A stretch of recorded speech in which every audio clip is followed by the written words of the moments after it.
또 다른 예를 한번 들어보자면, 이게 딱딱한 공이라든지, 예를 들어서, 딱딱한 공이라든지, 이런 것들은 이제 강체로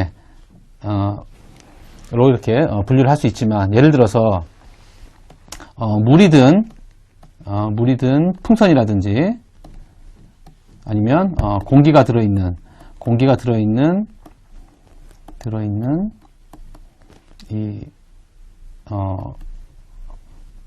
그러니까 풍선 같은 경우는 우리가 물리학적으로 의미가 없다라고 하는 것입니다. 자, 이거는 특수한 경우를 제외하고서는 물리학에서 다루는 이 물체가 바로 이 강체이다라고 이렇게 얘기를 할 수가 있겠고요. 또 마찬가지로 인체인 경우도 엄밀히 말해서는 이 각 그 조직들의 이 구성 밀도가 다 틀리기 때문에 강체라고 볼 수는 없지만 물리적으로 우리가 해석을 하기 위해서 인체도 비교적 강체라고 이렇게 다루고 있는 것입니다. 자, 그 다음에 회전운동이라고 하는 것은 속도와 가속도가 회전 중심으로부터 어떤 거리에 따라서 다른 질량값을 갖는 걸 이제 회전운동이라고 합니다. 그래서 이 회전운동과 관련된 얘기는 다음 내용에서 다루게 될 것이기 때문에 그때 다시 설명하도록 하고, 이와 유사한 운동으로서 이제 원운동이 있습니다. 이 원운동과 그러면 회전운동은 또 어떻게 다르느냐 하면, 이 똑같은 개념이긴 하지만 이 표에 나타낸 내용들처럼 각각 다른 기본 물리량들을 가지고 있습니다. 그래서 우리 인체에는 앞서 설명했던 것처럼 병진운동하고 이 회전운동만 포함이 되어 있기 때문에 이 원운동과 관련된 얘기는 이번에서는 자세히 설명을 하지는 않도록 하겠습니다. 이 밑에 보여지는 이 표는 이 선형운동이라고 하는 것과 그다음에 원운동과 회전운동을 한 표에 이제 나타내어 본 것입니다. 그래서 우리가 관심 있는 거는 아까도 얘기했던 것처럼 이 선형운동과 회전운동에 관계된 내용이고요. 그래서 이 중력장 안에서 일어날 수 있는 이 세 가지 운동들을 한번 각각 비교를 해보도록 하겠습니다. 자, 우선 전에도 얘기했던 것처럼 이 기본 물리량 중에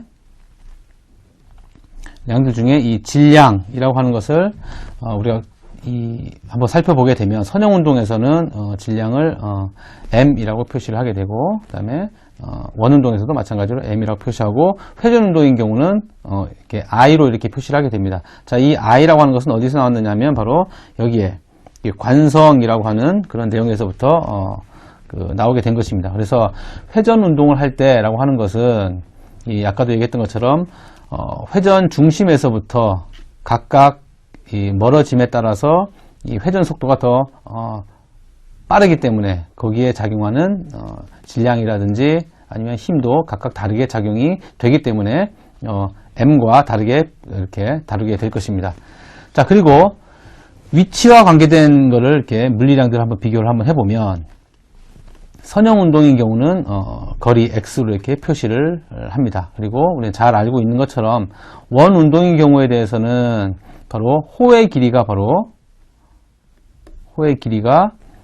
이 원운동의 변이가 되도록 위치에 대한 변화가 되겠습니다. 자, 그리고 회전 운동이라고 하는 것은 거리에 따라서 이 속도와 이 질량 값이 다 틀리기 때문에 거기서 회전 운동에서 유일하게 변할 수 있는 것은 바로 회전각 세타가 되겠습니다. 그래서 회전각이라고 이렇게 이해를 하면 될 것 같습니다. 자, 그리고 그 위치를 지나고 있을 때에 대한 속도는 앞장에서도 설명했던 것처럼 이 속도에 대한 정의는 바로 변이에 대한 시간 변화율이 바로 이 속도가 되겠습니다.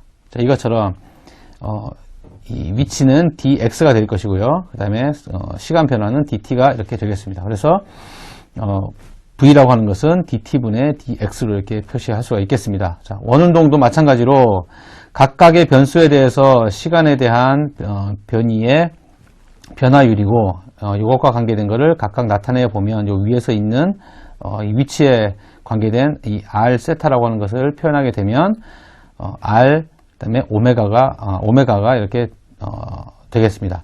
그리고 회전 운동인 경우에 대해서는 아까 위치에 대한 변화율이 바로 세타라고 했기 때문에 시간에 대한 이 세타의 변화율인 dt분의 d세타가 바로 속도, 즉 각 속도가 된다라고 하는 것을 기억을 해 두어야 될 것 같습니다. 다음에 이 가속도라고 하는 것을 살펴보게 되면, 선형 운동인 경우에 대해서는 정의가, 가속도라고 하는 것은 속도에 대한 시간의 변화율이 바로 정의가 가속도가 되겠습니다. 그래서 dt분의 dv의 형태로 나타나게 되고, 원 운동인 경우에 이 가속도라고 하는 것은 옆에 있는 것처럼 그 dt분의 dv가 될 것이고, dv는 위에 이 r 오메가로 이렇게 표현됐던 것처럼 여기 r 곱하기 d 오메가 오브 dt가 되겠습니다. 그래서 이거를 알파로 이렇게 표시할 수가 있겠고, 그리고 회전 운동인 경우에 대해서의 이 가속도는 특별히 각 가속도라고 이렇게 명명을 짓습니다. 그래서 이 알파라고 이렇게 부르고, 시간 변화율에 대한 이 각 속도의 변화율이다라고 이렇게 설명을 할 수가 있겠습니다. 자, 이처럼 이 회전 운동인 경우에 대해서는 이 모든 변수 앞에 각 뭐뭐뭐라고 이렇게 표시를 해두면 될 것 같습니다. 그래서 각 속도, 그다음에 각 가속도 이렇게 따로 명칭을 붙인다라고 하는 것을 기억을 해보면 될 것 같습니다. 자, 그리고 이 중력장 안에서 각각의 이 세 개의 운동들에 대해서 이 뉴턴의 이 제2 법칙을 사용을 해보면, 이 뉴턴의 제2 법칙은 가속도의 법칙이라고도 이렇게 얘기를 하는데, 선형 운동인 경우와 원 운동인 경우에 대해서는 똑같이 모든 질량에 대해서는 이 A라고 하는 가속도가 작용을 한다라고 하는 것이 되겠고요. 그리고 이 회전 운동인 경우에는 특별히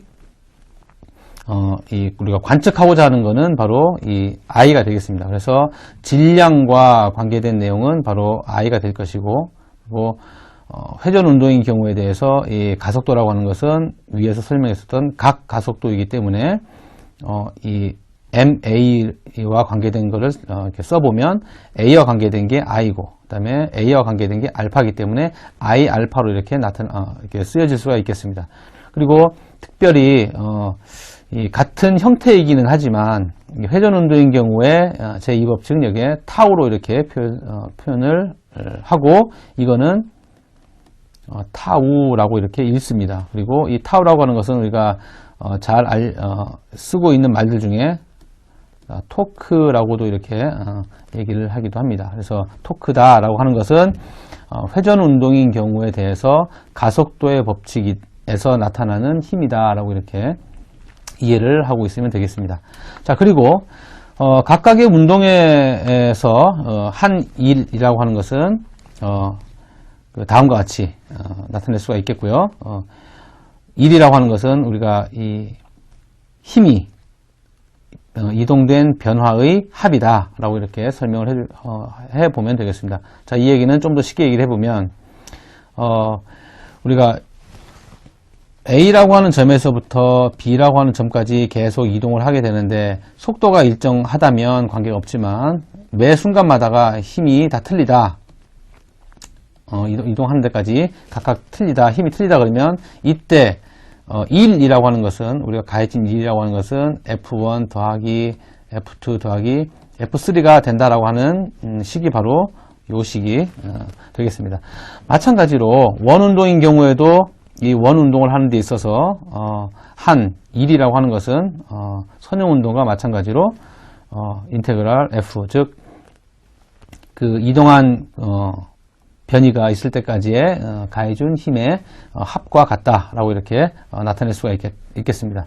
자, 그렇다면 회전 운동인 경우에는 일은 어떻게 정의를 할 수가 있느냐 하면, 회전 운동인 경우에 대해서 이 외부로부터 가해준 힘이 바로 이 타우이기 때문에 이 타우가 매 순간마다 변할 수가 있겠죠. 그래서 여기에 1인 경우에 대해서는 회전 운동을 할 때 그 모든 힘에 대한, 즉 외부에서 가해주는 모든 토크에 대한 합이 바로 회전 운동을 할 때의 일이다 라고 이렇게 정의를 할 수가 있겠습니다. 자, 그리고 운동 에너지와 운동량은 우리가 굳이 많이 다루진 않을 것이긴 하지만 마찬가지로 선형 운동이라든지 원운동, 그 다음에 회전 운동이 똑같은 형태로 쓰이고 있다라고 하는 것을 이해를 해두면 될 것 같습니다.